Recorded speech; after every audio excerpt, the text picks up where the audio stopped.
Começando mais um Ferticorreção Podcast, trazendo para você um novo olhar sobre a fertilidade do solo.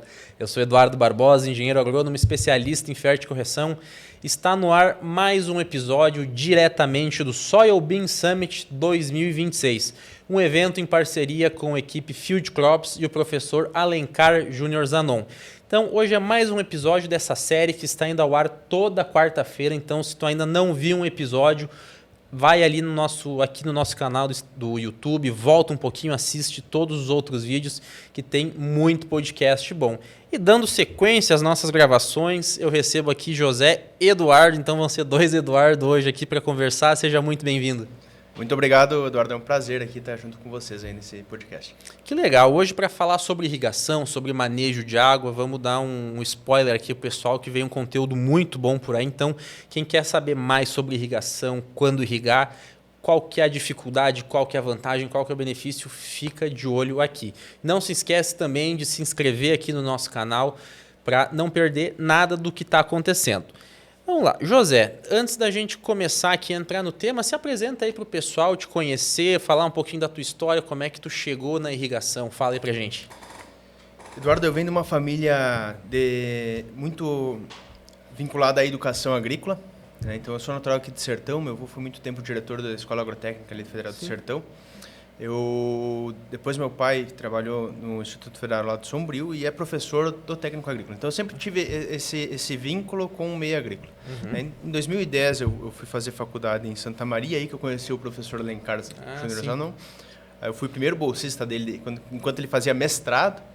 Né? E aí, a partir dali, a gente começou uma relação de amizade muito forte e de parceria. Né? E aí eu fiquei toda a graduação acompanhando os trabalhos Na época nem era a equipe Field Crops, era a equipe Simula Arroz, né? Depois migrou para a equipe Field Crops. E aí, então, nós já estamos aí há 16 anos nessa parceria junto com a equipe Field Crops. E em 2019, quando eu voltei para a universidade para fazer o doutorado, nós montamos uma empresa, juntamente com o professor Alencar, chamada CropsTeam. Hoje a CropsTeam é uma empresa guarda-chuva onde nós trabalhamos com análise de dados, fizemos análise dos potenciais e das lacunas de produtividade das lavouras do Soybean Moneymaker e temos um produto que se chama WaterCrop, que trabalha com manejo de água, né, em lavouras irrigadas. Então nós informamos o produtor quando irrigar e quanto irrigar. E por que a gente foi para essa área de irrigação, né, Eduardo? Nós passamos aí toda a nossa formação analisando plantas, né? Tanto que nós escrevemos esses dois livros aqui, a Ecofisiologia do Milho e a Ecofisiologia da Soja, visando altas produtividades. E depois de muito trabalho, muita análise de dados, e esses dados estão nesses livros, a gente conseguiu compreender com uma certa clareza o que a planta precisa para produzir mais grãos. Né? E é o grão que vai dar o dinheiro para o produtor. Então, nós sabendo dessa necessidade da planta, a gente começou a levar isso para a lavoura e manejar isso. E a gente viu que o manejo de água era muito deficitário, mesmo em áreas que tinham pivôs. Então, os produtores, mesmo sendo irrigantes, tinham um equipamento lá de 2, 3 milhões de reais estagnado na área, mas o produtor manejava muito mal esse pivô. E aí, quando a gente começou a aplicar esse conhecimento que estão nesses livros aí, nessas lavouras, a gente começou a ter resultados surpreendentes. E a partir daí a gente enxergou que seria uma oportunidade de negócio. E montamos o sistema WaterCrop, que hoje a gente atua no Brasil inteiro, estamos começando um trabalho na Europa e também nos Estados Unidos. Que legal, onde lá na Europa? Na Europa nós temos na região de Braila, na Romênia. Romênia? Na Romênia, com produção de milho e de soja. E no norte da Itália também. Pô, que legal. Que legal. E nessas tuas andanças aí agora internacionais, né? O que tu vê hoje que é o maior desafio para a gente expandir a irrigação, a área irrigada? O que a gente vê, Eduardo? Até o início ali, até o ano 2019, 2020, principalmente aqui no Rio Grande do Sul, a gente via ainda que o produtor ele tinha uma mentalidade um pouco restrita em relação à irrigação. Porque nós viemos naquela época ali de uma década que choveu bastante. Tipo, nós tivemos safras boas naquela década. De 2020 para cá, dessas últimas 6 safras, 5 foram de frustrações. Aí, agora sim, o produtor está realmente muito sensibilizado a investir em irrigação. Só que aí entra os grandes gargalos, né? Primeiro, o produtor vem de uma sequência de safras ruins, então o crédito dele está bastante limitado. Essa é a primeira limitação que o produtor tem. O segundo é que, se nós pegarmos, estou falando especificamente do Rio Grande do Sul, mas depois a gente pode comentar do resto do país. A gente vê que nem toda área tem aptidão agrícola para se montar um sistema de irrigação, ou por ser uma área muito dobrada, ou por ser uma área que tem afloramento de rocha, né? Então, é uma área que, na verdade, não teria aptidão para lavoura. Talvez deveria ser, a aptidão dela seria para pecuária, né? O terceiro ponto é a questão hídrica. A limitação hídrica. Tem muitas propriedades que não tem um córrego que passa na área. Aí tu vai fazer uma análise para fazer a perfuração de um poço artesiano, e esse poço ele acaba saindo muito caro e acaba inviabilizando o projeto. Né? E tem a questão também ambiental, né? Que é o grande complexador aí do estado. Hoje tem muito produtor aí que inclusive tem os pivôs instalados e não consegue operacionalizar o pivô em função de restrições ambientais, né? Ou conversão de área, que era campo nativo para lavoura, né? Só que o nosso campo nativo no Rio Grande do Sul hoje é composto por anone, que é uma planta invasora. Sim. Então não faz muito sentido, né? Mas por questões legais, os órgãos ambientais acabam impedindo aí o produtor de tentar intensificar a sua produção, né? Isso acaba dificultando bastante a vida dele. E um outro grande problema que nós temos é a questão de infraestrutura, principalmente energia, né? Então, nós temos a questão de energia ainda bastante limitada. E aqui no Rio Grande do Sul é um estado que é rico em energia e nós vemos uma limitação muito grande. E quando tu vai para o Mato Grosso, para a Bahia, que são áreas... tem muitas áreas mais inóspitas, né? Mais longe assim, dos centros urbanos, aí sim, aí esse seria o grande limitador de modo geral assim no Brasil, né? Então o que a gente vê hoje? A questão de crédito, a aptidão agrícola da área e juntamente com a disponibilidade de água, a questão da legislação ambiental e a questão energética, né? Esses são os principais gargalos de se expandir a área irrigada no Brasil. E tu vê que essa questão ambiental, falta um pouco de entendimento por parte de quem licencia, ou realmente falta a gente investir um pouco mais para mostrar que essa área está apta? Com certeza, eu acho que falta um pouco de entendimento e o pessoal sair um pouco lá de Porto Alegre e ir um pouco para a lavoura. Porque o que acontece, Eduardo? Nós tivemos produtores, essa safra agora de 25-26, que dentro do pivô produziram 298 sacos de milho de média do pivô. Isso é uma produtividade altíssima. Sim. Fora do pivô, o mesmo produtor só saiu do pivô 91 sacos. Uma diferença de 200 sacos, ou seja, 3 vezes mais. A única diferença foi irrigação.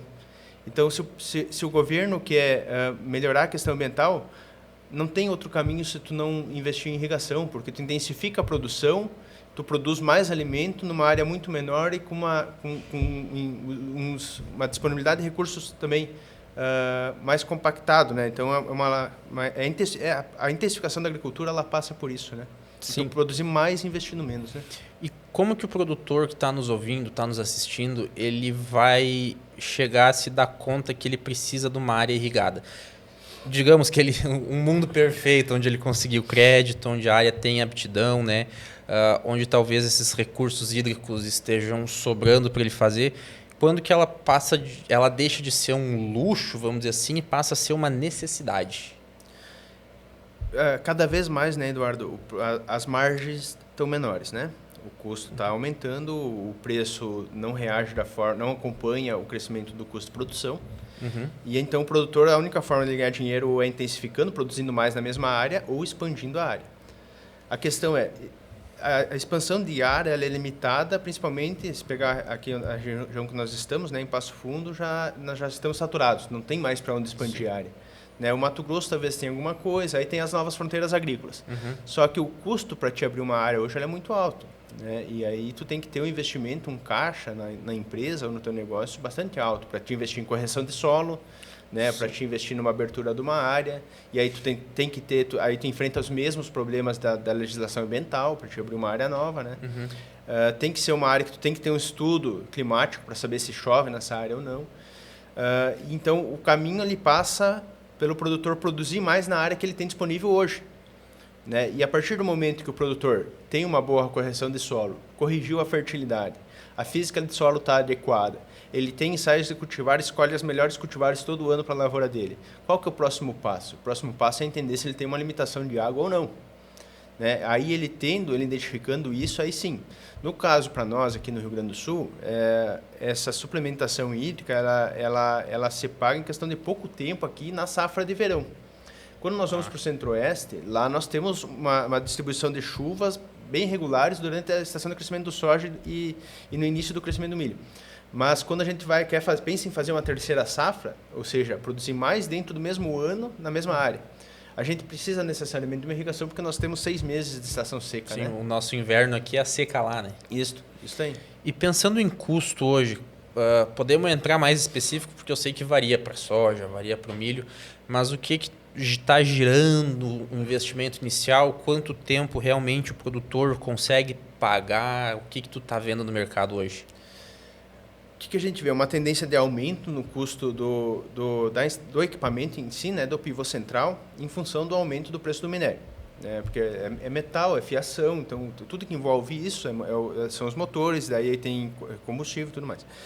Então, a gente vê essa tendência de aumento. Hoje, um pivô aí, eu não sei dizer com precisão, mas o que a gente ouve dos nossos clientes? Uma instalação de um pivô aí de 60, 80 hectares está variando aí de 2 a 3 milhões de reais.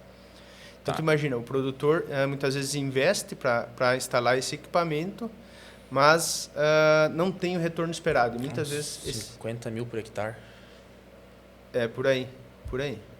Isso envolve o custo do equipamento, né? Mais o custo de instalação da adutora, porque tem uma parte invisível que a gente não vê. A gente só vê o pivô rodando depois de pronto, né? Uhum.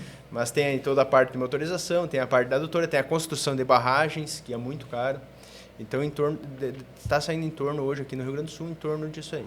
Nossa, é um custo bem alto. E em quanto tempo tu vê que se paga esse investimento?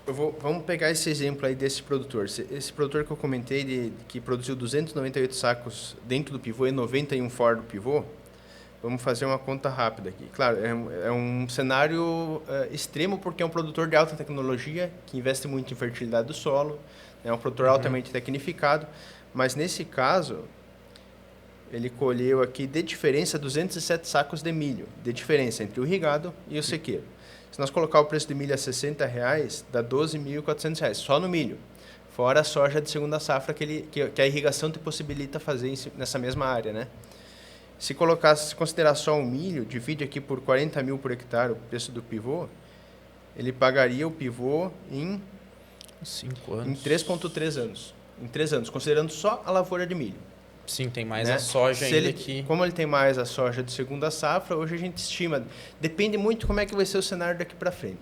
Tá. Se for um ano com boa distribuição de chuvas, né, com chuvas regulares, esse pivô ele vai demorar um pouco mais de tempo para se pagar. Mas a gente estima aí que de 4 a 6 anos o equipamento deve se pagar. O projeto, né? Sim. Só que é um equipamento que tem uma vida útil aí de 25, 30 anos, né? Então, tu vai diluir por muito tempo esse custo. Sim, perfeito. E o que tu vê que é a maior dificuldade também em termos operacionais, do que o pessoal assim não se atenta muito? É regulagem, é manutenção? Sim, nós encontramos muito pivôs com problema de regulagem ou manutenção mal feita, né? Por exemplo, deu um problema num pivô lá, o produtor foi lá e trocou um bocal e botou um bocal que não era dimensionado para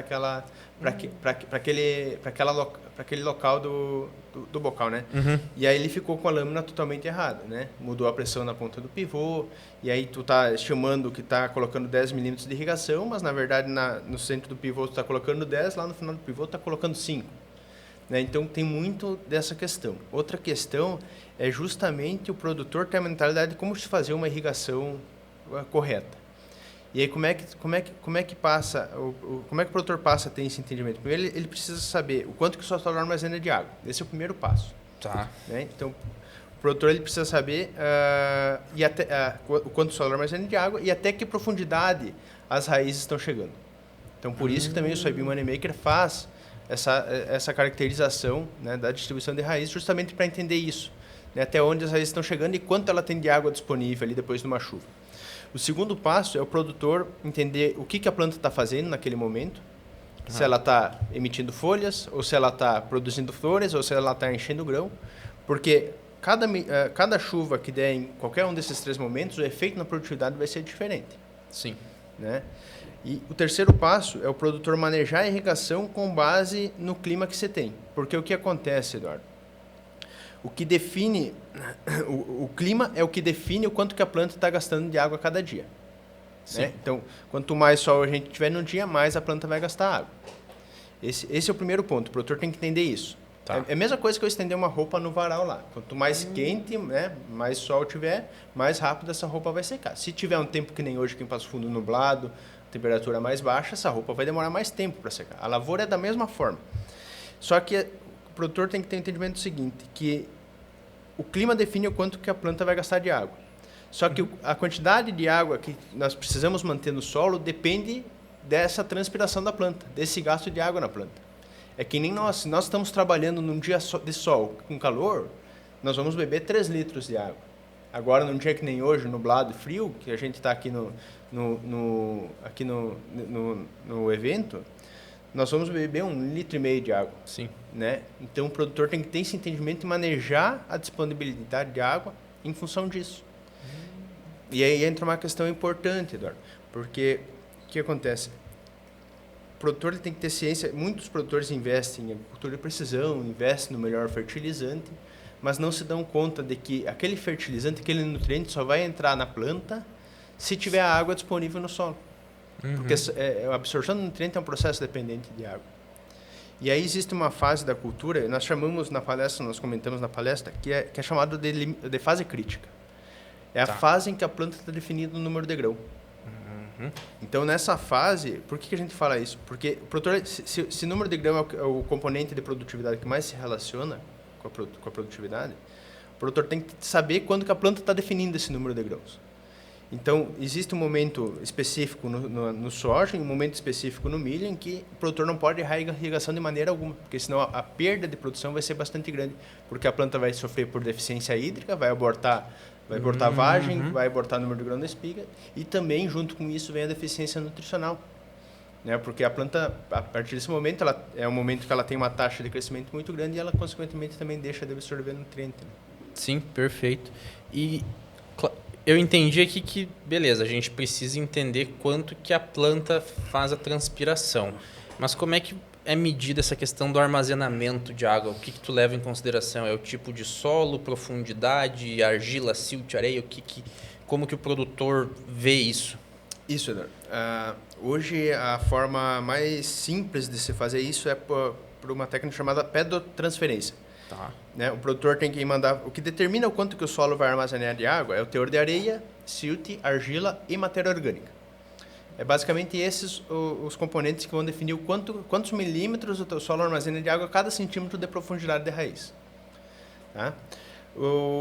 Só que o que acontece? Não adianta tu ter um solo muito argiloso, que vai armazenar muita água, e ter uma camada compactada nos primeiros 20 centímetros. Porque daí o principal limitante vai ser a compactação. Sim. Então a tua caixa d'água vai ser restrita. Né? Então, junto com isso, o produtor tem que saber até que profundidade a raiz está chegando. Para daí sim, aí ele vai ter um valor X lá. Meu solo armazena tantos milímetros de água, né? E aí me vem uma questão, uma dúvida. Eu preciso analisar a profundidade, mas será que o fato de eu estar irrigando, obviamente que é extremamente importante, mas não pode gerar um problema da raiz se acostumar, vamos dizer assim, que tem essa água ali só nessa primeira camada e não explorar o solo? Porque o que eu via muito, né, um pouquinho que eu lidei com a parte de, por exemplo, tomate, pimentão no gotejo.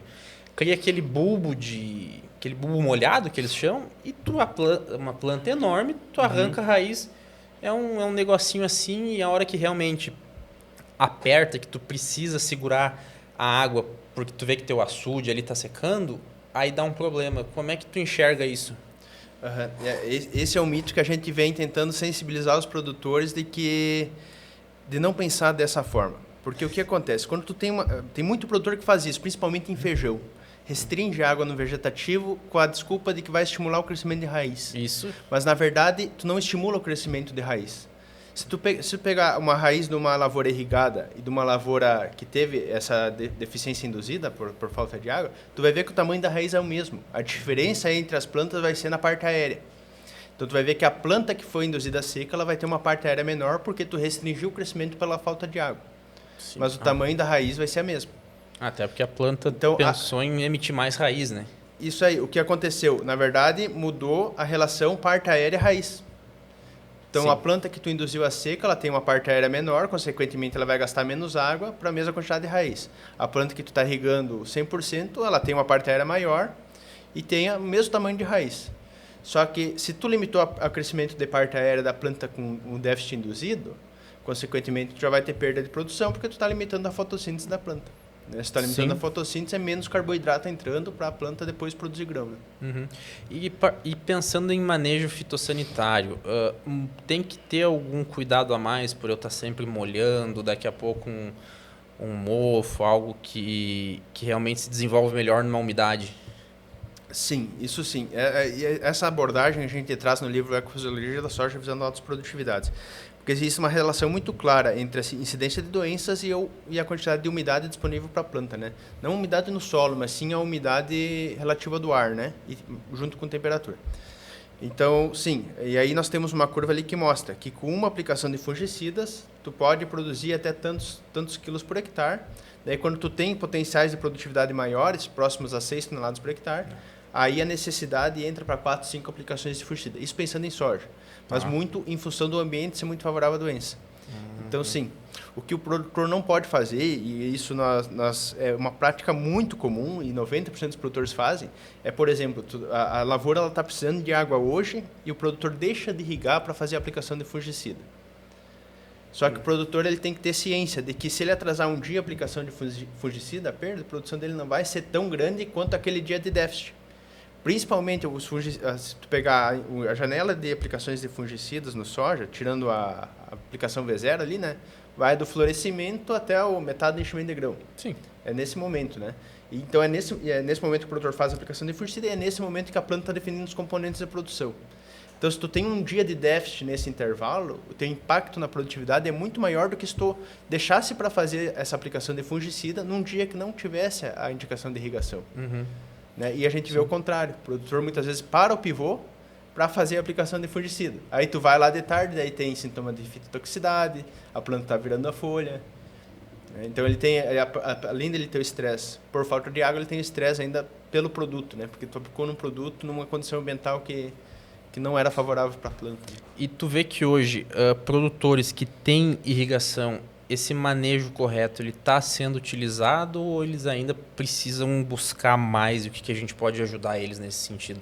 Sim, hoje nós temos assim, uma informação de que basicamente 70% dos produtores irrigantes não tem um sistema de monitoramento ou uma ferramenta que auxilie ele a irrigar. Hoje eu comento com os meus sócios, nosso principal concorrente hoje não é as outras empresas de manejo de irrigação, não. Nosso principal concorrente hoje é a botina do produtor. Porque ele vai lá e chuta a terra. Uhum. Se levantar pó, ele irriga. Sim. Se não levantar pó, ele não irriga. Né? Se levantar um pouquinho de pó da cesta, talvez ele irrigue na segunda. Né? Só que aí ele tem que perceber o seguinte, que quando ele percebe que o solo está seco, a planta percebeu que o solo está seco muito antes do que ele. Né? E ela já está sentindo a falta de água já há várias horas, ou vários dias até, né? E aí as ferramentas de monitoramento vêm justamente para isso, para planejar as irrigações com uma visão de futuro. Bom, se o clima continuar desta forma, como é que a gente tem que manejar as irrigações? Para evitar que o solo seque, que a planta perda a produtividade e depois tu fique correndo atrás da roda. Então, nosso objetivo, eu sempre falo, nosso objetivo é manter a lavoura no seu conforto hídrico durante todo o ciclo para que ela aproveite o máximo a quantidade de sol e a temperatura que ela tem disponível. Entendi. Não quero entregar aqui o que vocês utilizam, mas quais são essas ferramentas que vocês têm para fazer esse manejo?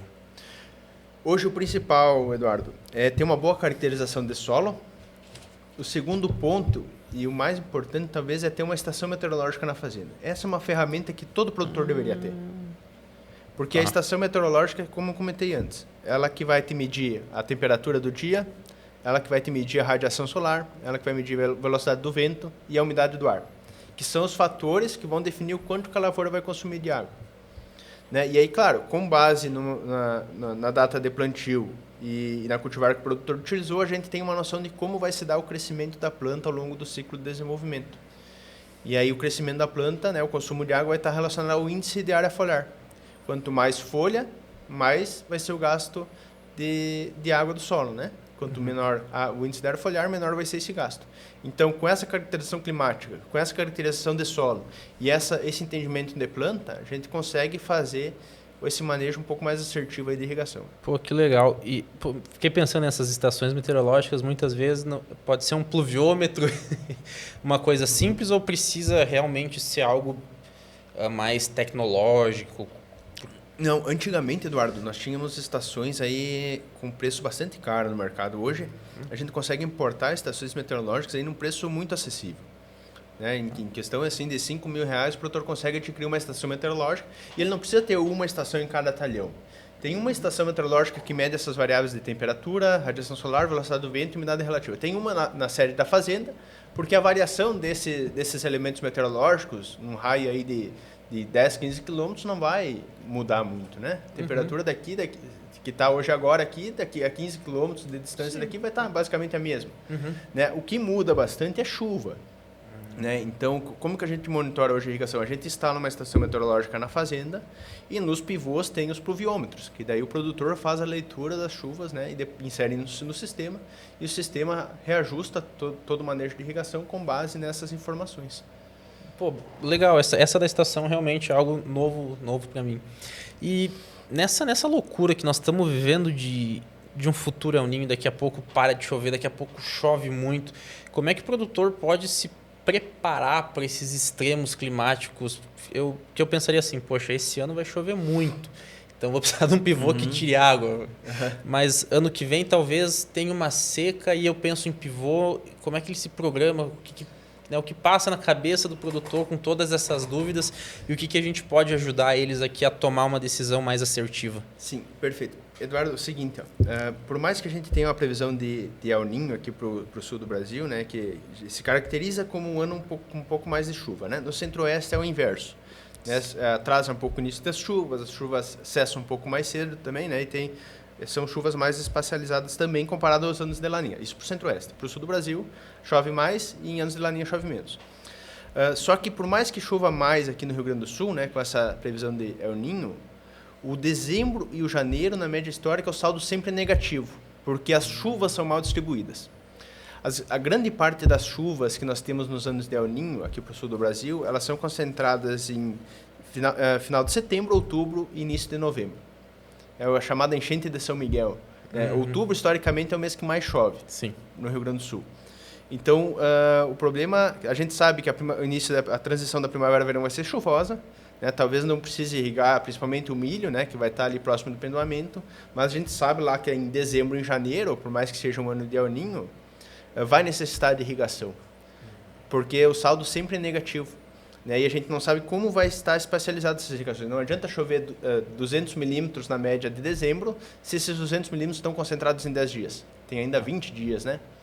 E geralmente, quando a planta está necessitando de irrigação, são dias quentes e dias de sol. E quanto mais sol tem para a planta, mais a fotossíntese, mais ela vai produzir. Então, se o produtor deixa faltar água nesse dia esperando uma chuva, a planta está deixando de produzir e aproveitar aquela radiação solar que ela tem disponível. Tá? Então, é nesse cenário. No centro-oeste, o que a gente vê? Que é um cenário que está se desenhando um pouco mais difícil de manejar a água comparado aos anos de laninha. Né? Porque os anos de El Niño lá são um pouco mais quentes, as chuvas são mais espacializadas, aí tem regiões, tipo Vale do Araguaia, a região do noroeste de Minas, Tocantins, são regiões extremamente quentes, solos arenosos, são regiões secas, que têm a umidade do ar baixa. Né? Então, a gente já está sensibilizado a falar para os produtores de que esse ano vai ser um pouco mais difícil de irrigar e ele vai ter que provavelmente intensificar um pouco mais as irrigações para não deixar com que depois ele fique correndo atrás da roda, tentando recuperar aquilo que foi perdido com irrigação, porque isso não acontece. Né? Sim, não.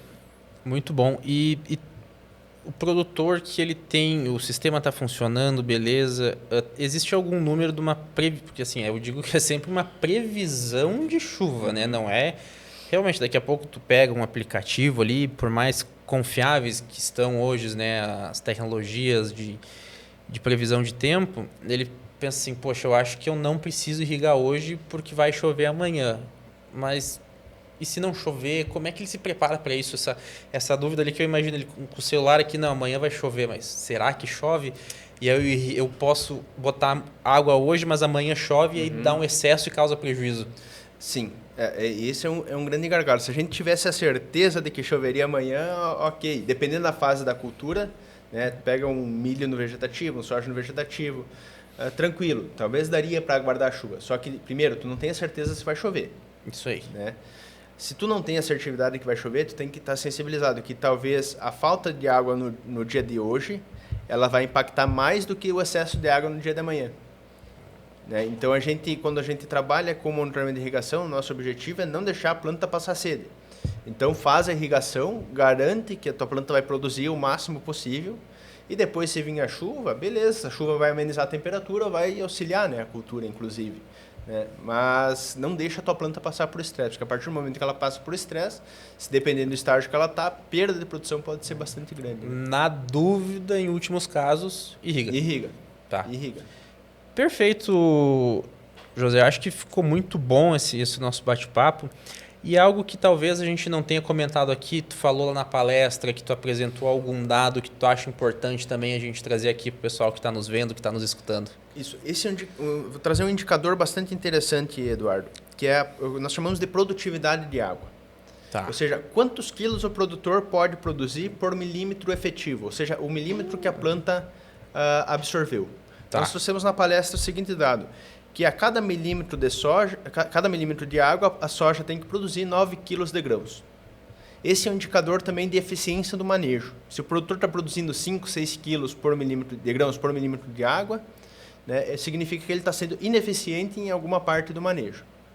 Pois Independente se são áreas irrigadas ou áreas de sequeiro. Né? Para milho, esse valor é de 33. Então, hoje nós temos produtividades de pivôs de milho aí de 270 a 300 sacos que chegam nesse indicador aí, de 33 quilos de grãos por milímetro de água. Né? Então, o produtor pode fazer a conta. Agora, se vale a pena irrigar ou vale a pena esperar a chuva? Ah, sim, Né? com certeza. Se não vem aquela chuva, né? Me faltou, por exemplo, eu tenho uma irrigação de 10 milímetros hoje. Gente, com 10 milímetros eu posso produzir 90 quilos de soja. Né? 9 quilos de grão por milímetro. 90 quilos de soja é R$120. Eu vou torcer para que chova amanhã, eu vou garantir esse 120 e botar no meu bolso. Garantimos, né?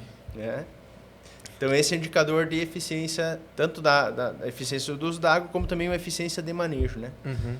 Pô, que legal. Mais algum dado que infelizmente eu não consegui ver. Queria ter visto a palestra, mas não consegui, que a gente estava gravando outro episódio aqui.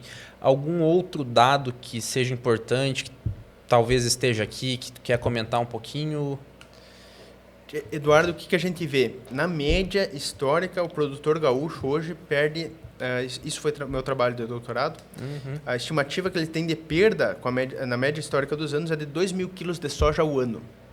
2.000 quilos de soja ao ano, por falta de água. Então, nós temos um potencial aí de 120, 130 sacos, e a gente vê aí as áreas do Soybean Moneymaker, algumas áreas atingindo esses patamares, no SESB atingindo esses patamares, né? Então, é possível chegar nesses valores. Uhum. Né? Isso potencial irrigado. Então o produtor tem que estar sensibilizado nisso na hora de planejar se ele vai abrir mais áreas ou se ele vai investir na intensificação da área que ele tem, né? Se vai investir num pivô para fazer irrigação. Então, nós temos esse potencial. Agora, o que falta para nós atingir esse potencial? Primeiro fator limitante é a água, porque sem água não adianta ter nutriente. O nutriente só entra para a planta... Ela bebe, né? Ela bebe nutriente, ou entra por difusão ou fluxo de massa. São processos dependentes de água. Depois que tu corrigiu o problema de água, aí sim, aí tu pode investir numa nutrição para 120 sacos de soja, investir numa nutrição para 250, 300 sacos de milho, né, que a tua chance de tu ter o retorno sobre esse investimento vai aumentar muito, porque tu não fica mais aquém do clima, né? Perfeito. O principal problema tu sanou. Então, esse é um indicador importante aí de quanto o produtor historicamente perde pela falta de água, né? No Rio Grande do Sul, 2.000 quilos de produtividade. E para fechar aqui, tu vê que a gente ainda vai dar um salto grande na irrigação, ou por essas questões que a gente falou ali de uma falta de incentivo, uma fiscalização, chamar de ineficiente, né? Vamos olhar com os bons olhos daqui para frente, ou ainda vai faltar um pouquinho de tempo para essa roda de produtividade girar melhor? Não, ela está começando a girar mais rápido, Eduardo. A gente vê assim, produtores que nunca falaram em irrigação já estão sensibilizados a investir, sabe? Por mais que muitas vezes seja projeto pequeno, de alto custo, nós temos muito produtores familiares que estão colocando o pivô central. Quanto menor o tamanho do pivô, mais caro sai por hectare. Quanto maior, tu dilui o preço do equipamento num tamanho de área maior. Daí isso é mais barato por hectare. O equipamento você paga mais rapidamente do que numa pequena propriedade. Mas a gente vê os pequenos produtores nesse caminho de intensificar a produção. Porque imagina, tu tem a renda toda da tua família dependente de uma única safra. E aí chega naquela safra e tu não colhe nada. A frustração que tu tem. Né? E aí quando tu investe em irrigação, tu tem segurança. Então tu está investindo na segurança não da tua lavoura, tu está investindo na segurança da tua família. Claro, e permitindo que se faça mais uma ou duas. Né? Então tu consegue também diluir nesse custo. Perfeito, mas a gente vê assim, ó, que esse mercado está girando um pouquinho mais rápido, mas ele poderia ser acelerado se tivesse um pouco mais de incentivo, sabe? Principalmente na questão de infraestrutura, né, relacionada à energia. Nós temos muitos produtores que querem botar mais área irrigada. Não conseguem colocar porque não tem energia disponível. E um pivô a diesel hoje sai muito caro o operacional dele. Com o diesel, o preço que está. Isso. E aí tem o problema de crédito, com o passar do tempo o produtor vai ajustando e consegue resolver. E outra questão é a questão ambiental que eu te comentei antes. Esse é o grande gargalo, esse não está na mão do produtor, né, a liberação da sua área. Está na mão lá do órgão ambiental responsável pelaquilo. Né? E a gente vê muita área com aptidão agrícola, né, com disponibilidade de água, o produtor capitalizado, querendo investir e fica travado aí numa questão ambiental. E que é responsabilidade do município, do estado, do governo federal, para onde que o produtor tem que ir para conseguir a outorga, né, do uso da água? Isso, tem a outorga do uso da água e o licenciamento da área, né? Tá. Antigamente necessitava do licenciamento do equipamento. Hoje o governo do estado, pelo menos no Rio Grande do Sul, não sei como é que está em outros estados, no Rio Grande do Sul não necessita mais o licenciamento do equipamento. Agora tu precisa ter a outorga de água e mais o licenciamento caso for uma área de conversão, como eu comentei, né? Tem muitas áreas de pastagem que querem converter em agricultura e não conseguem em função disso. Dependendo do tamanho do projeto, tu tem que atuar nas 3 esferas, tanto na esfera municipal, em pequenos projetos, como na esfera estadual ou junto à esfera federal, né? Aí ficou complicado. É extremamente complicado. Não, mas a gente espera aí que melhore, porque realmente tem um potencial muito grande. Algo que eu tô vendo muito aqui com o pessoal que está vindo entrevistar é que vai melhorar toda a cadeia, né? Não é só o produtor que é beneficiado, porque se ele consegue produzir mais numa mesma área, a sustentabilidade ambiental aumenta, a sustentabilidade econômica também aumenta, que vai beneficiar todo mundo lá na ponta, né, José? Perfeito, não, com certeza, Eduardo, com certeza. A gente sempre fala que quando a gente produz mais com a mesma quantidade de chuvas que teve, claro, a gente está fazendo mais as irrigações, mas com um pouquinho mais de fertilizante só, e tu praticamente dobrar ou triplicar a tua produção, poxa, o teu retorno sobre o investimento é muito maior. Né? Uhum. Então hoje a gente vê assim, que o produtor que hoje entrou na irrigação, ele não volta atrás, ele só vai ampliar, botar pivô onde tem disponibilidade na sua propriedade, né? Uhum. Eu sempre falo assim, que o bom irrigante é aquele que tem o Google Maps no computador e já tem os pivôs desenhados nas áreas do vizinho. E hoje praticamente todos os nossos clientes têm isso, sabe? Tipo, eles já estão olhando, mapeando aonde que é possível instalar pivô na vizinhança deles, porque eles estão vendo que o pivô você paga e ainda sobra dinheiro, sabe?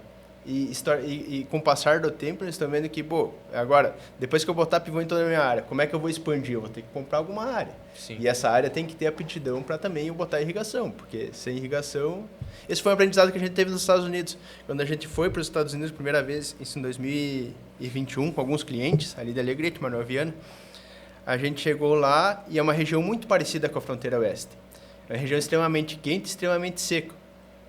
E só que o americano ele é muito capitalista. Ele não bota dinheiro onde não sabe se vai dar retorno. Então a gente chegou lá, só tinha lavoura na bola do pivô. Não tinha nada de lavoura fora do pivô. E aí os produtores lá comentavam justamente isso. Não, a gente não investe fora do pivô porque eu não sei se eu vou ter retorno. Uma segurança então, muito maior. Só planto. Então tu pega o estado de Nebraska, por exemplo, tem 27 milhões de hectares irrigados nos Estados Unidos. Aí tu pega o Brasil, tem 2,5 milhões de hectares irrigados. Então, um único estado do americano tem 10 vezes mais área irrigada do que no Brasil. E a gente teria um potencial, assim, num mundo perfeito, tu tem uma ideia de quanto que a gente poderia atingir? Não sei lhe dizer com precisão o mundo inteiro. Né? Não, a nível Brasil. No Brasil, tem um levantamento da Agência Nacional das Águas que aponta aí ao redor de 7 a 8 milhões de hectares. Mas é um estudo um pouco defasado. Tá. No estado do Rio Grande do Sul, tem um outro estudo que aponta o seguinte: região do Alto Uruguai, pega a região de Cruz Alta, aqui em direção ao Passo Fundo, e a região das Missões, São Luís Gonzaga, São Borja, Cruz Alta, ali, Santo Anjo.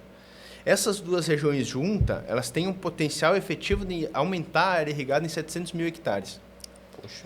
Aí se tu pegar o sistema de produção atual, que é trigo ou uma cultura de inverno, né, aveia, soja, e tu migrar esse pessoal para 700 mil hectares irrigados, além do que já tem hoje, que está em 240 mil hectares no Rio Grande do Sul, e tu migrar o sistema de produção de uma cultura de inverno para soja, migrar para o sistema de produção de milho e soja de segunda safra. O incremento, na conta que nós fizemos, de receita, de geração de riqueza para o Estado seria em torno de 7 bilhões. Isso é 1% do PIB do Estado de geração de riqueza ao ano. De geração de riqueza direta, né? Que o produtor produziu a mais.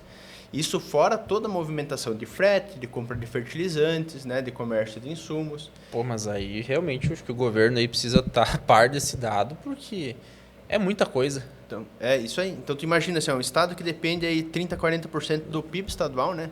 Da agricultura. Bem. Tu está incrementando no PIB total do estado 2% ao ano. De geração de riqueza e movimentação de diretamente, insumos, né? Diretamente. Fora a geração de empregos e tudo mais, né, Eduardo? Então, o impacto que isso tem para a economia local, né, e regional, ela é muito grande. Né? Então, por isso que o governo, a gente bate, né? O governo tem que ser o maior incentivador, né? Do aumento da área irrigada. Com certeza. Bom, José, acho que ficou muito bom. Estamos se encaminhando aqui para o final da nossa gravação. Agradecer a todo mundo aí que está acompanhando. Quem tiver alguma dúvida ou até quiser comentar como é que é a questão de irrigação aí na tua lavoura, deixa aqui nos comentários se tu irriga, se tu não irriga. E tiver alguma dúvida também, depois a gente vem sanando aqui nos comentários. Para finalizar aqui, José, algum recado final que tu queria deixar para o produtor, para quem está nos assistindo aí, fica à vontade. Perfeito, Eduardo. Essa mensagem eu dei agora no final do evento, agora durante a manhã, e aí eu comentei o seguinte, que a agricultura ela é feita de pessoas. Né? E esse evento que nem nós estamos tendo hoje aqui no Soybean Summit reuniu aí 700 pessoas do Brasil inteiro, do Paraguai, veio pesquisador da Argentina, veio dos Estados Unidos.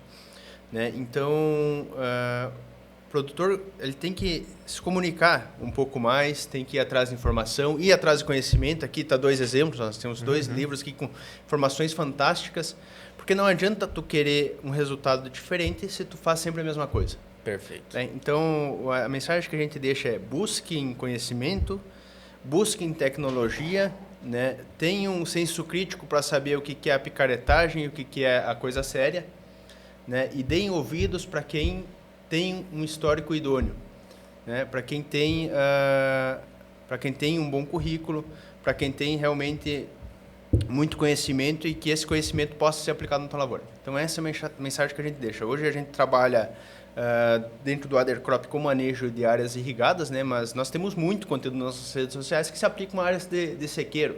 Tá. Né? Porque o nosso entendimento, nossa área de formação é aqui, ecofisiologia. E a partir disso, depois de nós entender a planta, que nós vamos trabalhar com irrigação. Né? Então a gente adaptou essa linguagem para o manejo de água. Mas isso também é adaptável ao manejo de nutrientes, é adaptável ao manejo de doenças. Né? Então o produtor tem que ter esse discernimento e justamente buscar esse conhecimento e tentar fazer algo diferente aí para ter mais lucro. Né? Muito bom. Então deixa para o pessoal aqui também a rede social da Othercrop, o teu Instagram pessoal aí também para o pessoal já seguir, seja do irrigado ou seja do sequeiro. Perfeito. O pessoal pode seguir lá o Othercrop_Irrigation. Vai ter 2 páginas, uma do Brasil e uma dos Estados Unidos. O pessoal pode seguir lá o Othercrop Irrigation do Brasil, que aí vai ter o conteúdo em português. E também pode seguir o perfil da empresa, da Cropsteam. A Cropsteam é a empresa guarda-chuva que é proprietária do Othercrop. Então ali a gente compartilha muita informação, inclusive muitos dados aí que estão nessas obras aí do professor Alencar. Que legal. Muito obrigado pela tua participação aqui. Muito Espero obrigado, que tenha gostado aí de gravar. Te desejo também tem um restinho ainda de evento aqui para a gente fazer. Obrigado, professor, de verdade. Show de bola. Um prazer. Eu que agradeço. Muito obrigado. E para você que ficou até o final, aqui também segue a Othercrop, segue todo mundo, a Fert Correção. Lembrando que toda quarta-feira a gente vai lançar um episódio exclusivo aqui diretamente do Soybean Summit 2026. Uma parceria da Fert Correção junto com a equipe Field Crops. Se inscreve no canal, segue a Fert Correção, segue a Othercrop e eu te espero no próximo episódio. Até lá!